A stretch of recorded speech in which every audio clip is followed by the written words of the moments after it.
Gênesis no capítulo 27. Gênesis 27, uma história complicada, no mínimo. Mas é a palavra de Deus que nos ensina a verdade, e que nós amamos, e que nos traz mensagens, como eu disse no começo do culto, sobrenaturais, porém realistas. Nós vamos então abrir Gênesis 27. Eu começo apenas lendo dois versos do capítulo anterior, para que a gente tenha aí o enquadramento da história. Diz assim a palavra de Deus: Tendo Esaú 40 anos de idade, tomou por esposa Judite, filha de Beeri, Eteu, e a Basemate, filha de Elon, Eteu. Ambas se tornaram amargura de espírito para Isaque e para Rebeca. Tendo-se envelhecido Isaque e já não podendo ver, porque os olhos se lhe enfraqueciam, chamou a Esaú, seu filho mais velho, e lhe disse: Meu filho. Respondeu ele: Aqui estou. Disse-lhe o pai: Estou velho, não sei o dia da minha morte. Agora, pois, toma as tuas armas, a tua aljava, o teu arco, sai ao campo e apanha para mim alguma caça, e faze-me uma comida saborosa, como eu aprecio, e traze-me, para que eu coma e te abençoe antes que eu morra. Rebeca esteve escutando enquanto Isaque falava com Esaú, seu filho. E foi-se Esaú ao campo para apanhar a caça e trazê-la. Então disse Rebeca a Jacó, seu filho: Ouvi teu pai falar com Esaú, teu irmão, assim: Traze caça e faze-me uma comida saborosa, para que eu coma e te abençoe diante do Senhor Jeová antes que eu morra. Agora, pois, meu filho, atende às minhas palavras com que te ordeno. Vai ao rebanho, traze-me 2 bons cabritos, deles farei uma saborosa comida para teu pai, como ele aprecia. Levá-las a teu pai para que a coma e te abençoe antes que morra. Disse Jacó a Rebeca, sua mãe: Esaú, meu irmão, é homem cabeludo, eu sou homem liso. Dar-se-á o acaso de meu pai me apalpar e passarei a seus olhos por zombador? Assim trarei sobre mim maldição e não bênção. Respondeu-lhe a mãe: Caia sobre mim essa maldição, meu filho. Atende somente o que eu te digo. Vai e traze-mos. Ele foi. Tomou-os e os trouxe a sua mãe, que fez uma saborosa comida, como o pai dele apreciava. Depois tomou Rebeca a melhor roupa de Esaú, seu filho mais velho, roupa que tinha consigo em casa, e vestiu a Jacó, seu filho mais novo. Com a pele dos cabritos cobriu-lhe as mãos e a lisura do pescoço. E então entregou a Jacó, seu filho, a comida saborosa e o pão que havia preparado. Vamos orar? Senhor, abençoa agora, quando vamos meditar na Tua palavra. Dá-nos sabedoria, ó Pai, para ouvir, para entender e para aprender a Tua verdade nesse trecho da Tua palavra santa. Que as palavras dos meus lábios e o meditar do meu coração sejam agradáveis na Tua presença, Senhor meu, rocha minha, Redentor meu. Amém. Engano, engano, engano. Nós lemos só o comecinho da história. Nós vamos ler até o fim do sermão a história toda. E você vai ver que a história apresenta 4 personagens, e os 4 personagens são enganadores. E aí o pastor se vê num problema, né? Não? Como é que eu vou falar sobre isso quando esses personagens tão importantes na Bíblia, numa família tão importante na Bíblia, estão aqui a enganar uns aos outros? Isso já nos traz um questionamento moral. E vocês vão poder fazer perguntas depois da exposição, então preparem-se. mas eu não vou conseguir responder a todas agora durante a exposição. Mas o fato é que essa história é a história de um pai que está já, pelo menos supõe ele ser moribundo, porque na verdade ele está com 100 anos de idade e a Escritura diz que ele vai viver até os 180. Ele fez um erro de cálculo. Ele diz, eu estou perto de morrer, viveu só mais 80. De um pai que chama um filho para abençoar, de uma mãe que está atrás da porta escutando a conversa e ensina o seu filho como enganar o seu pai. Legal, hein? Dava enredo para Globo, mas a outra já roubou todos os enredos, né? Então, já está passando tudo lá.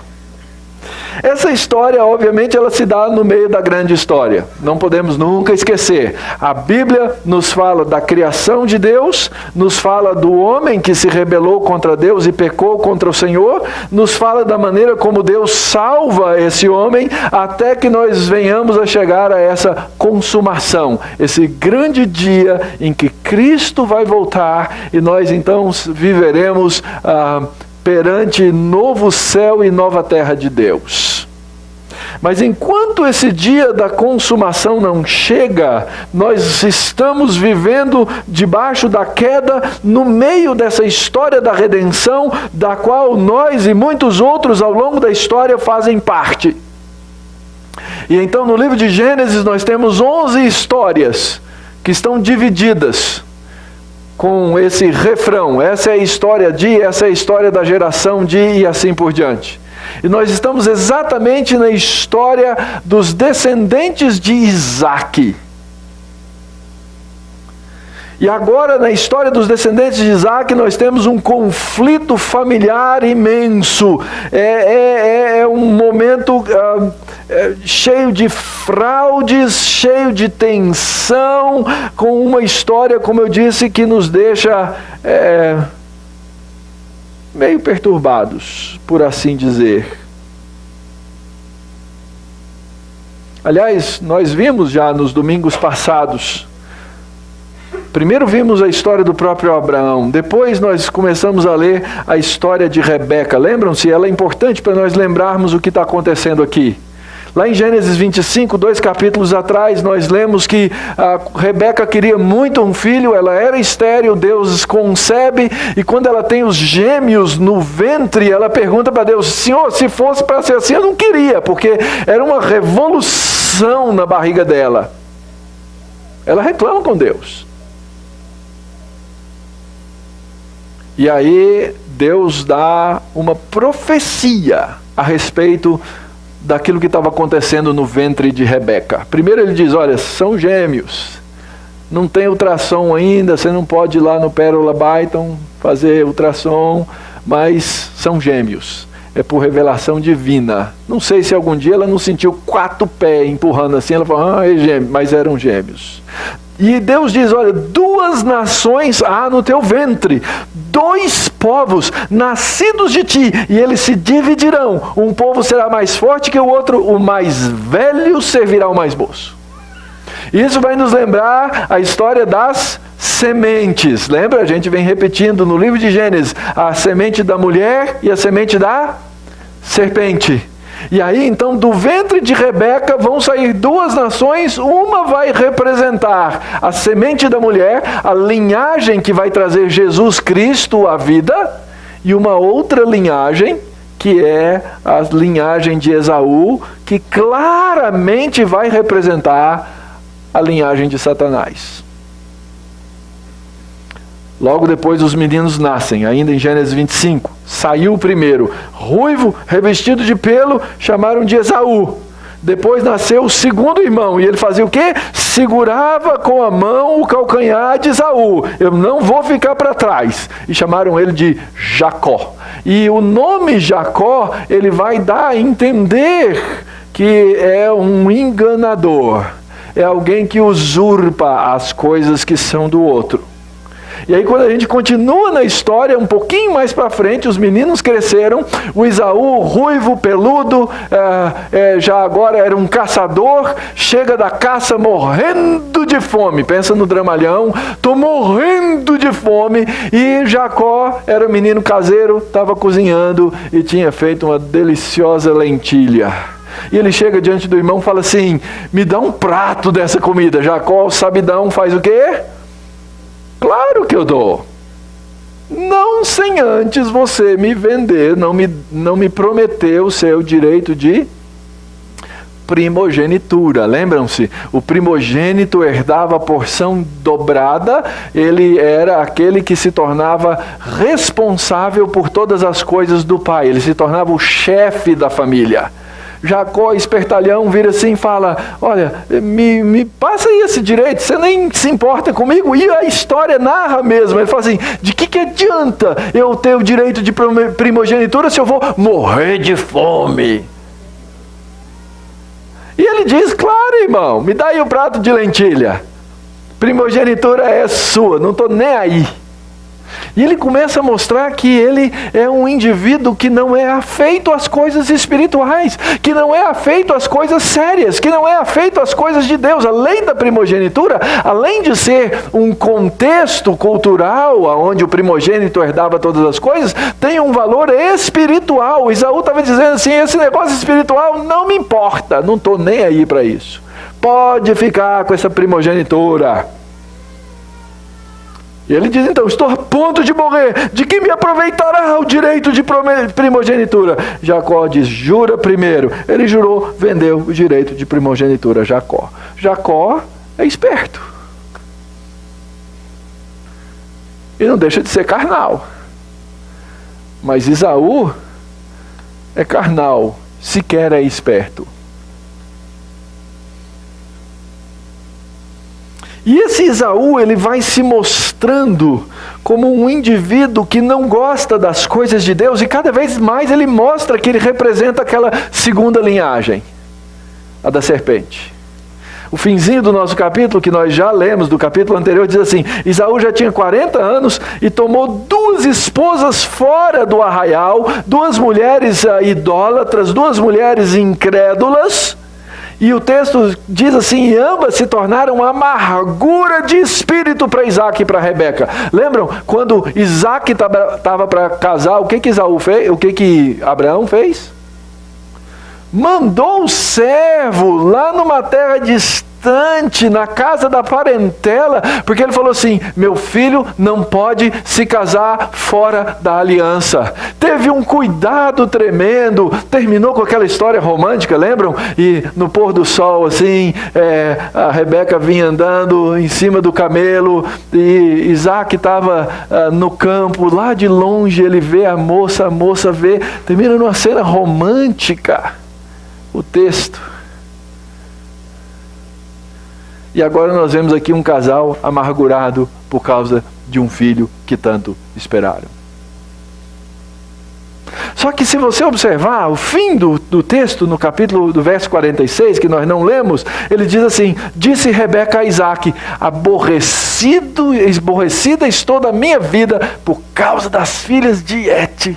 Se Jacó tomar esposa dentre as filhas de Het, tais como essas, as filhas dessa terra, de que me servirá a vida? Lembra? Quando ela estava grávida, ela já perguntou, Deus, se era para ser assim, para quê?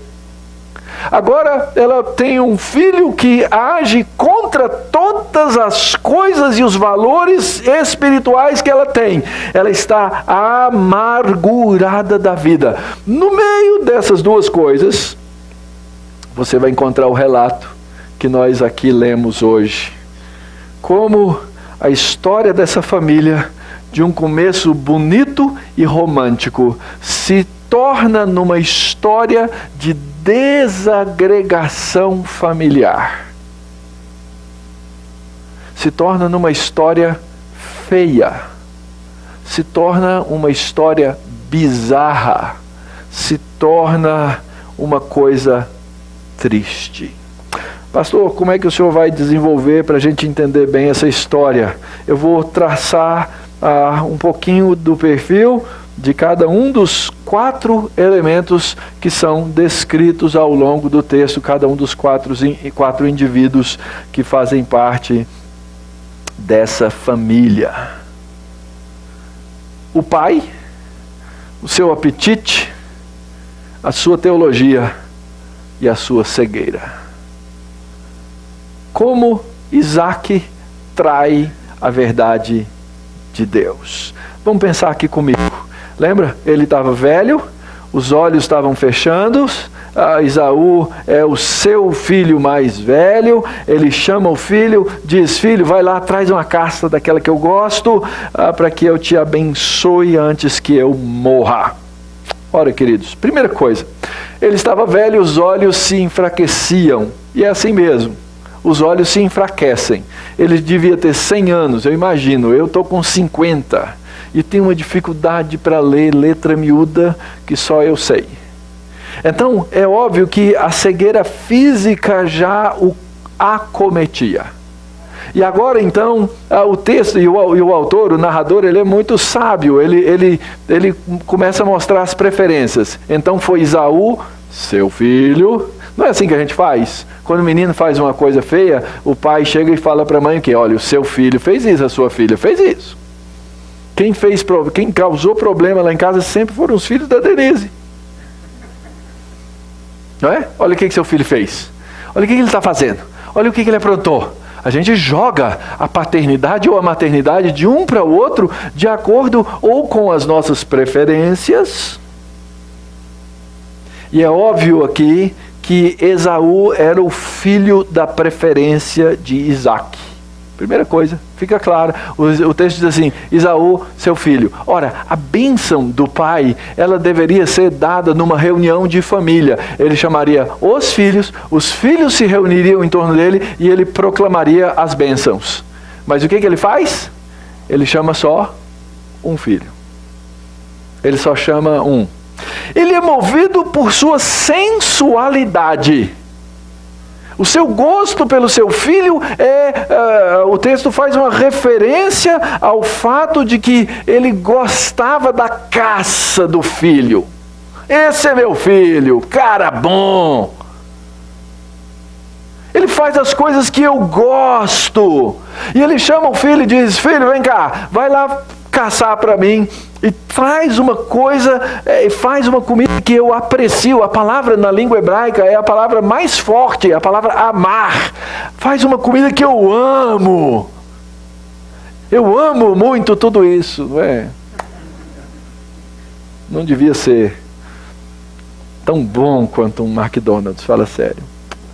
Mas o fato é que ele foi movido pelo seu apetite.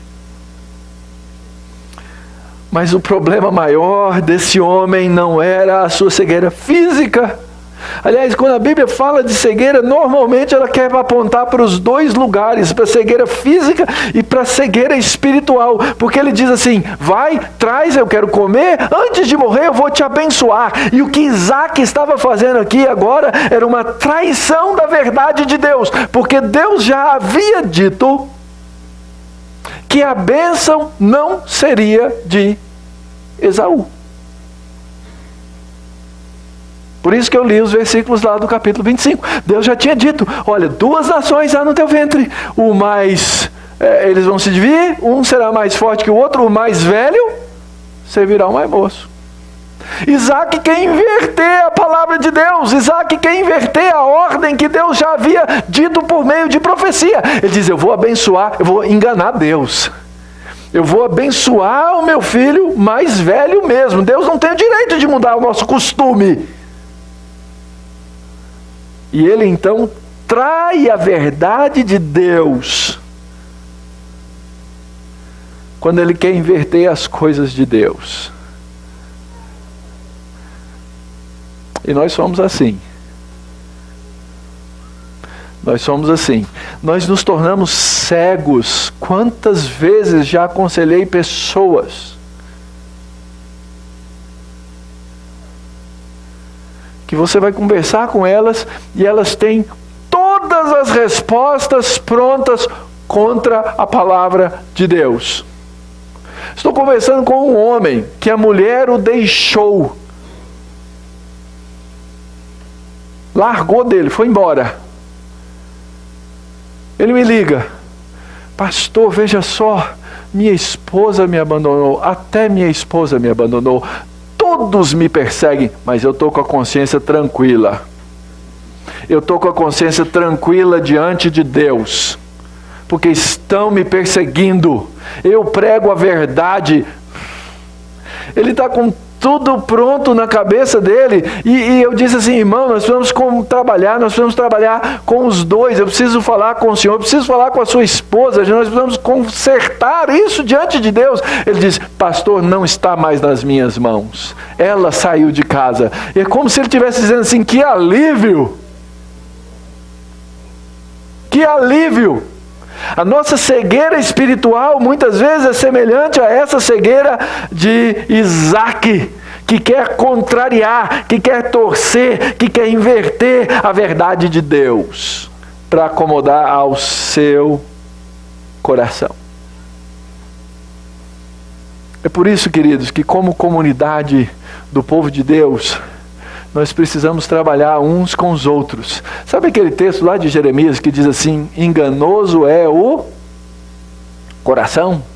Aquele texto refere-se à raça humana e inclusive aos crentes. O meu coração é enganoso. Não se iluda. O seu não é melhor do que o meu. Nós nos enganamos constantemente.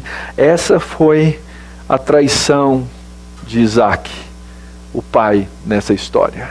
Segunda traição, a mãe. Engano, distorção da teologia e exploração. Os valores de Rebeca são sólidos. Ela, quando ouviu a história, nós já lemos aqui, quando ela ouviu a história atrás da porta, ela talvez não devesse estar ouvindo atrás da porta, né? Mas quando ela ouviu a história de que Deus ia abençoar, que Isaac ia abençoar a Esaú, ela falou assim: não pode ser, Deus profetizou o contrário. Então ela estava atrás do quê? Ela estava atrás da verdade. Deus disse que ia abençoar o meu filho mais novo, que por sinal era o quê? Queridinho da mamãe. Ele também era o preferido. E o autor do texto, o narrador, faz o seguinte: Rebeca, Jacó, seu filho. O autor fica nos dando a dica, dizendo que ele era o queridinho. E aí, ela vai dar uma lição de escola dominical maravilhosa para Jacó. Jacó, nossa lição hoje é como enganar papai. Como enganar papai. E ela então monta uma conspiração. E interessante, Isaac tem culpa. Porque ele deveria ser o líder espiritual da sua casa, mas ele havia desistido. Aliás, Isaac vai se tornar um personagem que vai desvanecendo na história, sumindo, porque ele não assume nenhuma liderança espiritual da sua casa. E aquele casamento romântico lá no começo, bonito, com aquela cena do pôr do sol, agora mostra-se numa casa dividida. E o favoritismo fica claro: Isaac, teu pai. Vai lá e fala: Esaú, teu irmão. Jacó, meu filho. É assim que a narrativa faz. Teu, Jacó é meu. Então ela vai para trás da porta da tenda, ela escuta, ela instrui o seu filho como enganar o seu pai. Não existe nada mais terrível dentro de um casamento do que os filhos perceberem que pai e mãe não se amam e não confiam um no outro. Aliás, os meus dois, eles tinham uma revolta tremenda, porque filhos, eles são muito bons para muitas coisas. E uma das coisas que eles sabem fazer é jogar o pai contra a mãe. Eles sabem fazer isso, eles são craques. Um dia eu precisei sentar com os dois à mesa e dizer para os dois o seguinte: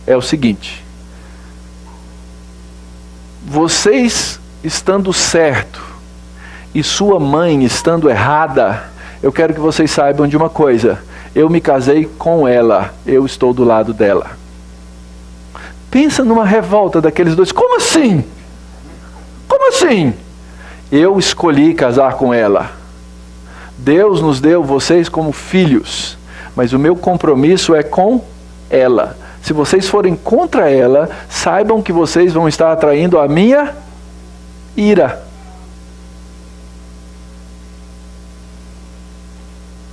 A segurança do lar, ela precisa estar fundamentada. E veja bem, eu não estou falando isso porque eu sou um cara bom, um cara legal e um marido perfeito, não. Não, por favor, não perguntem para Denise. Mas o fato é que a base bíblica da união de marido e mulher é em cima dessa fidelidade de Cristo para com a igreja. Então não existe nada mais corrosivo do que um marido e uma esposa que não podem confiar absolutamente um no outro.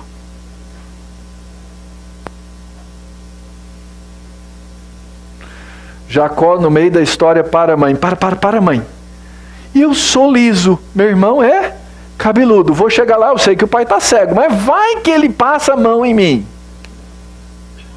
Eu vou virar motivo de chacota. Pior, em vez de ser abençoado, eu vou ser amaldiçoado. O problema de Jacó não era a mentira. O problema de Jacó era ser pego. Ele estava com medo de ser pego.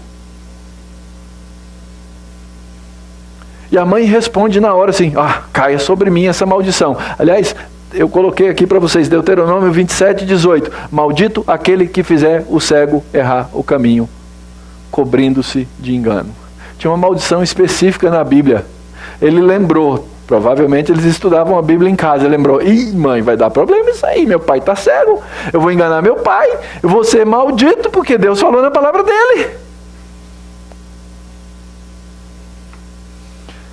Mas a Rebeca tinha lá o seu lado de conhecer, e ela traz sobre si a própria maldição. Não, filho, eu assumo a maldição no seu lugar. Caia sobre mim a maldição. Ela, na verdade, ela está dizendo: eu arrisco a minha vida, porque eu tenho aqui as minhas convicções. Lembram que eu disse no começo? Valores sólidos, métodos deploráveis. Valores sólidos, métodos deploráveis. Caia sobre mim a maldição. E aí então termina, olha, vai e pega uma roupa do seu irmão, coloca uma roupa do seu irmão para ele sentir o cheiro. Ele está cego, ele não vai ver direito. E ela cobriu, colocou de algum jeito lá, a gente fica imaginando como seria isso, mas ela cobriu com algum tipo de pelo para que se o pai passasse a mão ele sentisse o pelo. Mas a história não acaba aí. Nós continuamos então agora a leitura. Jacó então foi a seu pai e disse: meu pai! E ele respondeu: fala. Quem és tu, meu filho? Respondeu Jacó a seu pai: sou Esaú, teu primogênito, fiz o que me ordenaste. Levanta-te, pois, assenta-te, come da minha caça, para que me abençoes. Disse Isaque a seu filho: como é isso que pudeste achar tão depressa, meu filho? E ele respondeu: porque o Senhor Jeová, teu Deus, a mandou ao meu encontro. Então disse Isaque a Jacó: chega-te aqui para que eu te apalpe, meu filho, e veja se és meu filho Esaú ou não. Jacó chegou-se a Isaque, seu pai, que o apalpou e disse: a voz é de Jacó, mas as mãos são de Esaú. E não o reconheceu, porque as mãos com efeito estavam peludas, como as do irmão Esaú. E o abençoou. E lhe disse: és meu filho Esaú mesmo? E ele respondeu: eu sou. Então disse: chega isso para perto de mim, para que eu coma da caça de meu filho. para que eu te abençoe. Chegou-lhe e ele comeu. Trouxe-lhe também vinho e ele bebeu. E então lhe disse Isaque, seu pai: chega-te e dá-me um beijo, meu filho. E ele se chegou e o beijou. Então o pai aspirou o cheiro da roupa dele e o abençoou e disse: eis que o cheiro do meu filho é como o cheiro do campo que o Senhor Jeová abençoou. Deus te dê do orvalho do céu, da exuberância da terra e fartura de trigo e de mosto. Sirvam-te os povos e nações te reverenciem. Sê senhor de teus irmãos e os filhos de tua mãe se encurvem a ti. Maldito seja o que te amaldiçoar e abençoado o que te abençoar.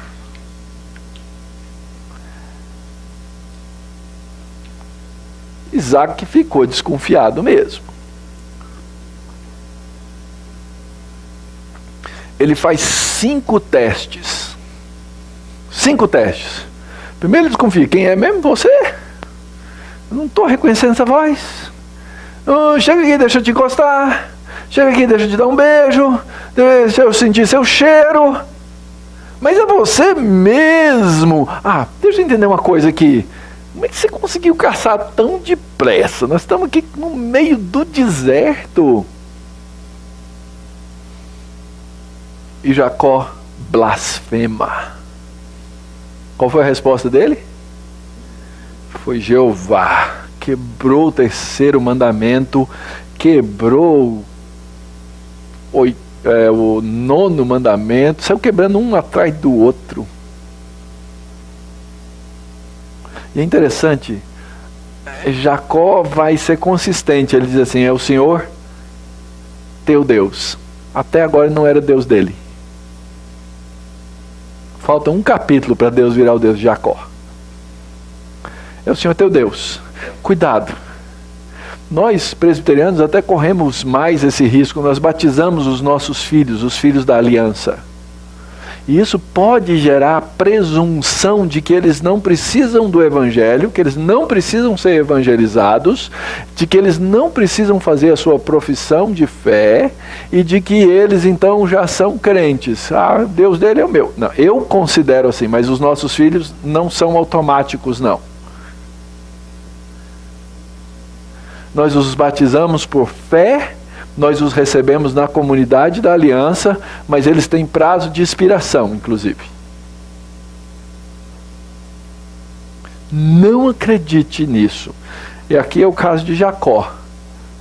O caso de Jacó, o problema dele é que até então ele até sabia a Bíblia. Ele lembrou da maldição de alguém que enganasse um cego. Mas não significa que ele tinha o Deus do seu pai como seu Deus. E aí então toda essa coisa: eu sou o teu primogênito, eu quero abençoar a sua alma, eu quero abençoar a sua vida. E ele faz todos os testes. No verso 23, a primeira vez, Deus ele diz: então chega aqui, ele abençoou. No final, ele abençoa de vez. E essa bênção é incrível. Verso 28. Deus te dê do orvalho do céu, Deus te dê da exuberância da terra, Deus te dê fartura de trigo e de mosto. E então Isaque tenta dar a bênção que Deus diria, ou havia dito que seria a bênção de Jacó, para o falso Esaú, que é Jacó. Mas se você pegar essa bênção aqui: sirvam-te os povos, nações te reverenciem, exatamente o que Deus havia dito a Rebeca. Ele tenta inverter a realidade da palavra de Deus. Gente, essa é a história nossa desde o jardim do Éden. Lembra o que Satanás fez com Eva? Olha, Deus falou que se a gente comer da árvore, do fruto da árvore, do conhecimento do bem e do mal, a gente vai morrer. Satanás faz o quê? O oposto. Certamente você não vai morrer. E Eva acredita em quem? No capeta. A fé que ela deveria ter e exercitar no seu Deus, ela coloca em outra palavra. E nós hoje, queridos, nós somos chamados a colocar e a exercitar a nossa fé na palavra de Deus. A teologia está distorcida, ela está invertida. E essa é a grande obra de Satanás, conforme nos é dito por Paulo em Romanos capítulo 1. Lembra? Os homens que eles fazem o quê? Eles trocam a verdade de Deus em a mentira. Nossos irmãos aqui estão passando exatamente por isso. E Isaac tentou inverter e não conseguiu. Então, esse é Jacó, o enganador. É por isso que o tema da mensagem, que por sinal é o título de um livrinho novo na nossa biblioteca, que acabou de ser colocado hoje, é uma graça incansável. Deus nunca se cansa de ser gracioso. E eu olho para o meu coração e eu vejo isso, queridos. Deus não se cansa de ser gracioso comigo. Deus não se cansa de chamar, Deus não se cansa de me buscar, Deus não se cansa de me abraçar, Deus não se cansa de me converter, de me mudar. Porque a graça de Deus não só é irresistível, mas a graça de Deus é incansável.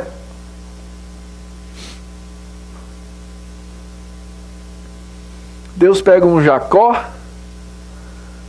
que até esse momento não tinha coragem de fazer uma profissão de fé e dizer, Jeová é meu Deus, e manda o pai abençoá-lo. E aí eu começo a lembrar da minha própria rebeldia, da rebeldia do meu coração. Ao longo da história, e eu não falo da história só remota, na qual Deus foi lá e me arrancou, e me trouxe, e me puxou para a vida, mas da minha rebeldia hoje.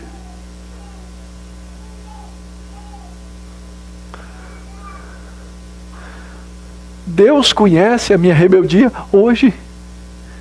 E Ele não se cansa de mim. Que Deus tremendo.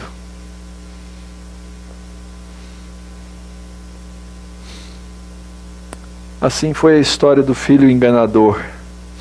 E o filho enganado? Continuando a leitura. Olha a cena de tensão, né? Finalmente Jacó recebe a bênção. Ufa! Mal acabara Isaac de abençoar Jacó. Tendo este saído da presença de Isaac, seu pai, chega Esaú, seu irmão da sua caçada. E fez também ele uma comida saborosa, trouxe a seu pai e lhe disse, levanta-te, meu pai, come da caça de teu filho, para que me abençoes. Perguntou-lhe Isaque a seu pai, quem és tu? Sou Esaú, teu filho, teu primogênito, respondeu. E então estremeceu Isaque de violenta comoção e disse, quem é, pois, aquele que apanhou a caça e me a trouxe? Eu comi de tudo antes que viesses e o abençoei, e ele será abençoado. Como ouvisse Esaú tais palavras de seu pai, bradou com profundo amargor e lhe disse, abençoa-me também a mim, meu pai. E respondeu o pai, veio teu irmão astuciosamente, eu estava desconfiado, e tomou a tua bênção. Disse Esaú, não é com razão que ele se chama Jacó, pois já 2 vezes me enganou. Tirou-me o direito de primogenitura e agora usurpa a bênção que era minha. E disse ainda, não reservaste, pois, bênção nenhuma para mim, pai. E então respondeu Isaque a Esaú: eis que o constituí em teu senhor, e todos os seus irmãos lhe dei por servos. De trigo e de mosto o apercebi. Que me será dado fazer agora, filho? Eu fui enganado. Disse Esaú a seu pai: acaso o pai tem uma única bênção para mim? Abençoa-me também a mim, meu pai. E levantando Esaú a voz, chorou. E então lhe respondeu Isaque, seu pai: longe dos lugares férteis da terra será a tua habitação, e sem o orvalho que cai do alto. Viverás da tua espada e servirás a teu irmão. Quando, porém, te libertares, sacudirás o seu jugo da sua cerviz. E passou Esaú a odiar a Jacó por causa da bênção com que seu pai o tinha abençoado. E disse consigo: vem próximos os dias de luto por meu pai vai morrer. E então matarei a Jacó, meu irmão. Chegaram aos ouvidos de Rebeca essas palavras de Esaú, seu filho mais velho. Ela, pois, mandou chamar Jacó, seu filho mais moço, e disse: eis que Esaú, teu irmão, se consola a teu respeito, resolvendo matar-te. Agora, pois, meu filho, ouve o que eu te digo. Retira-te para a casa de Labão, meu irmão, em Harã. Fica com ele alguns dias, até que passe o furor do teu irmão, e cesse o seu rancor contra ti, e se esqueça do que lhe fizeste. Não foi a mãe, né? Foi o irmão. Então providenciarei e te farei regressar de lá. Porque hei de eu perder os meus 2 filhos num só dia? Disse Rebeca a Isaque: aborrecida estou da minha vida por causa das filhas de Et. Se Jacó tomar esposa entre as filhas de Et, tais como estas as filhas dessa terra, de que me servirá a vida?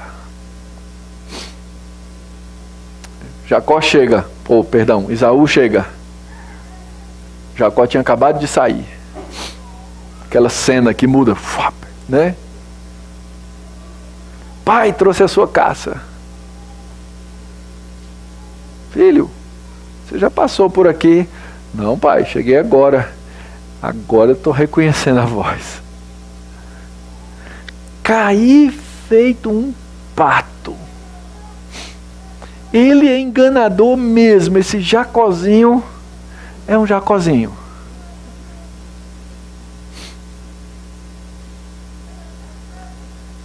E a bênção dada pelo pai não podia ser voltada atrás. Provavelmente ele tinha testemunhas, ainda que ele não tivesse chamado a família toda, porque os servos deveriam saber quem é que herdaria no lugar do pai todas as coisas. E aí então, diz que a ira do irmão era imensa, ele tremia, ele chacoalhava. Ficou abalado, porque o sonho dele, aquilo que ele havia desprezado lá atrás, se confirma agora. Grito de amargura, ele chora para o pai: pai, me abençoa também, pai, eu quero outra bênção, eu quero alguma coisinha, sobrou nada para mim. Lembra que eu contei da última vez, quando eu falei sobre as bênçãos, como é que funcionava da primogenitura? Eles dividiam pelo número de irmãos, e aí 2 partes ficavam para o primogênito, e as outras partes eram divididas pelos outros. Mas quando só tinha 2, o que acontecia? Dividia por 2 e o primogênito ficava com as 2 partes. É por isso que não sobrou nenhuma bençãozinha.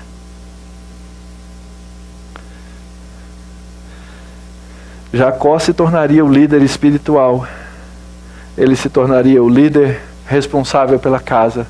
Ele se tornaria aquele responsável pela segurança, pela vida e etc.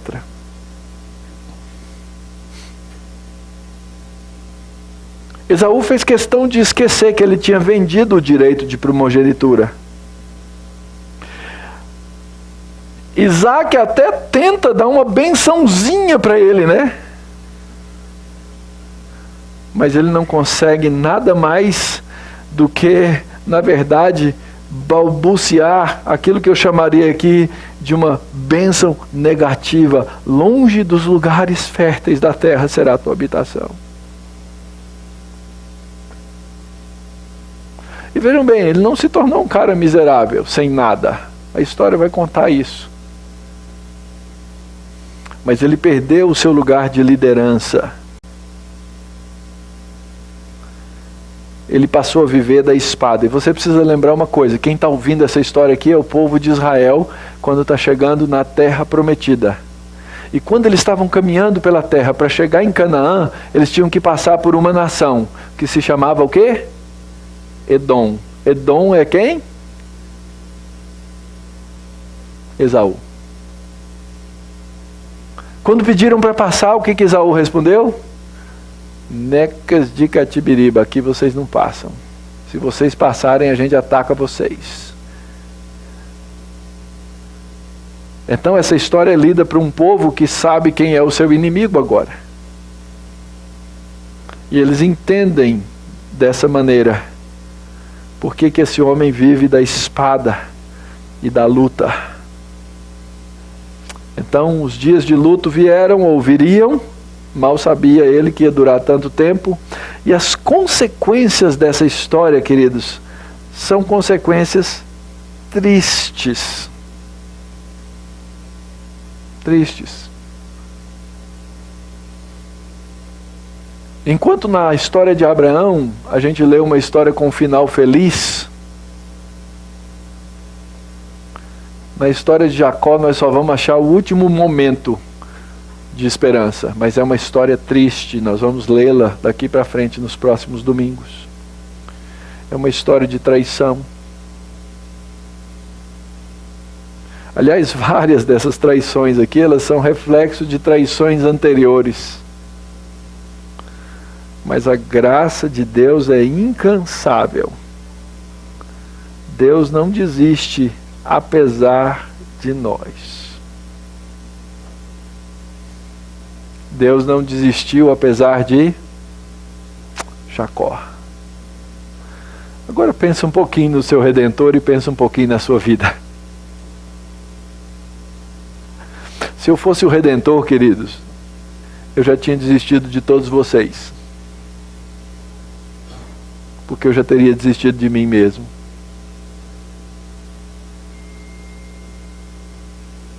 Eu não mereço nada. Absolutamente nada. É por isso que um dos lemas da nossa reforma é o quê? Sola gratia. Só a graça. Foi essa graça de Cristo que veio ao coração e à vida de cada um de vocês que está aqui hoje e que crê em Jesus como seu Salvador. Pode ser que tenha gente aqui que não crê em Jesus como seu Salvador. Até gente que frequenta e que vem aqui. Mas eu quero dizer que até você que não conhece a graça de salvação de Cristo, que ela está às portas.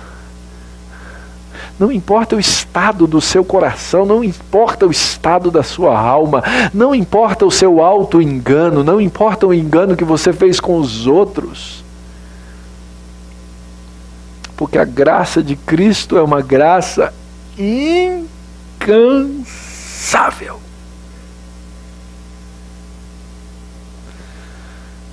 O que a gente faz então diante dessa história? Primeira coisa, lembra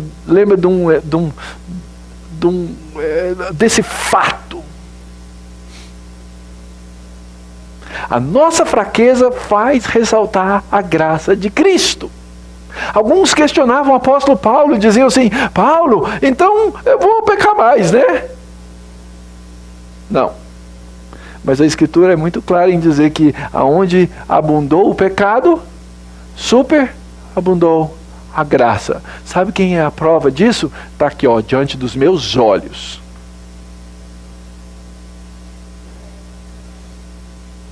Porque aqui dentro não tem nenhum santo. Mas uma vez em Cristo, todos nos tornamos santos. Percebem? Essa é a realidade do Evangelho. É manter a fé apesar de nós. E é interessante que Deus cumpre os seus planos apesar dos nossos fracassos. Isaac, nessa história, ele depende dos seus sentidos falíveis. Um homem carente de determinação. Rebeca age por meio do domínio da fraude. Jacó engana e mente de forma blasfema. Mas a história da redenção do povo de Deus continua. Apesar de nós, apesar de mim, apesar de você. As pessoas perguntam assim: pastor, como é que vai lá a igreja da Barra Funda? E a minha resposta padrão é: vai bem, apesar do pastor.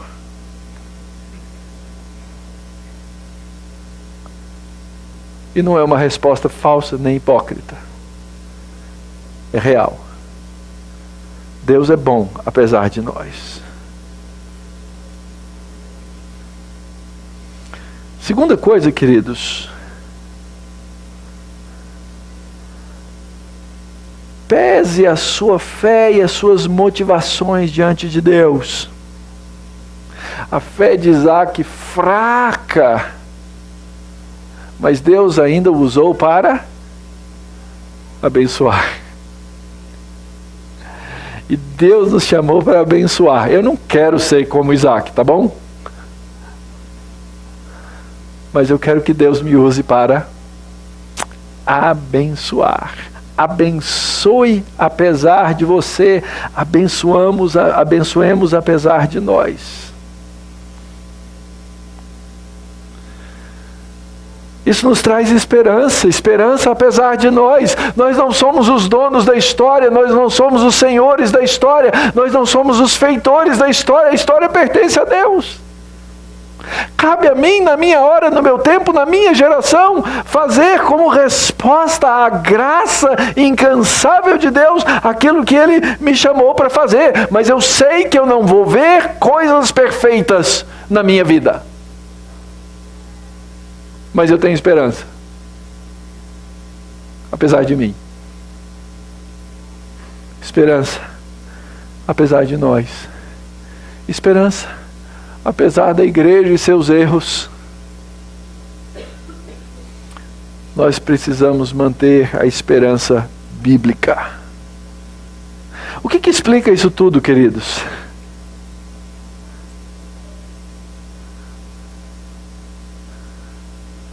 A eleição divina. A Escritura vai dizer muito claramente: eu amei Jacó e eu aborreci Esaú. Nessa história aqui, aliás, quando a gente lê esse finzinho, esse choro de Esaú no finzinho, você não fica com dó dele? Fala a verdade. Último capítulo da novela, ele chega chorando pro pai e fala assim: pai, não sobrou nenhuma bençãozinha para mim, pai. Você fala assim: nossa, o cara foi injustiçado, olha aí. Nosso senso de justiça humana nos aponta para isso. Ah, ele foi uma vítima do engano, é por isso que ele vai querer agora se tornar um assassino. A gente não faz isso. A gente vitimiza, a gente diz: olha, a nossa sociedade é cheia de assassinos porque eles são vítimas de quê? Da sociedade. Então, Esaú, ele é uma vítima de uma mãe megera, de um irmão enganador. É a arte da vitimização. Mas a Escritura diz que a explicação da história está na eleição. E a última pergunta, queridos: o que é que explica o amor de Deus?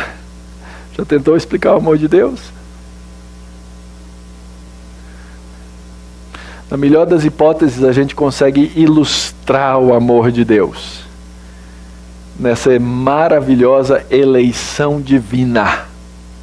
Aliás, é muito interessante isso. Nós vamos daqui a pouco tomar a ceia do Senhor. E quando a gente pega as últimas cenas do Evangelho de Mateus, a gente vê essa história da eleição acontecendo. Aliás, Jesus diz lá na mesa da ceia, ele diz assim, ó, o Filho do Homem vai, mas como está escrito a seu respeito, ai daquele por intermédio de quem o Filho do Homem está sendo traído. Melhor fosse que esse cara não tivesse nascido. E ele referia-se a quem? A Judas. Ora, esse Judas faz o quê? Ele trai o Senhor com um beijo. Ele tinha dito para os guardas que foram prender Jesus, olha, o cara que eu beijar, esse é o cara. E o texto diz lá em Mateus 26, 49, aproximando-se de Jesus, lhe disse, salve mestre, e o beijou. E o plano de Deus aconteceu a despeito da malícia humana. Mais adiante, o próprio julgamento de Jesus foi assim. O texto diz assim, Mateus 26, 59, os principais sacerdotes, todo o sinédrio, procuravam algum testemunho falso contra Jesus, a fim de o condenarem à morte. Porque eles não tinham razão para condenar Jesus à morte. Mais adiante um pouquinho, eles perguntam, que vos parece? E o povo responde, ele é réu de morte. Malícia humana, não tinha nada para condená-lo. A mesma coisa fez Pilatos. Quem que vai? Barrabás, eu lavo as minhas mãos. Malícia humana.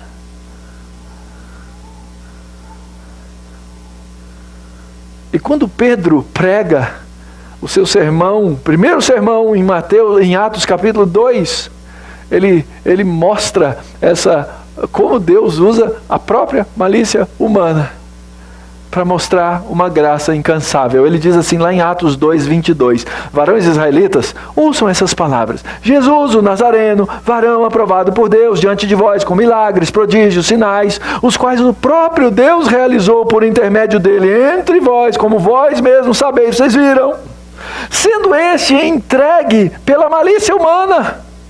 Não. Ele foi entregue pelo determinado desígnio e presciência de Deus. Mas quem matou foram vocês. O crucificaram por mão de iníquos.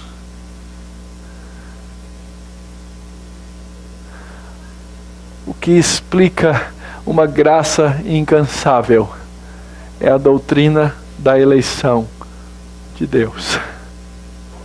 E se a cruz não mover o seu coração, se a obra de Cristo não mover o seu coração, nada mais vai mudar. Não vai ser o meu sermão, não vão ser as minhas palavras, não vai ser nenhuma eloquência humana, nada, senão a própria cruz.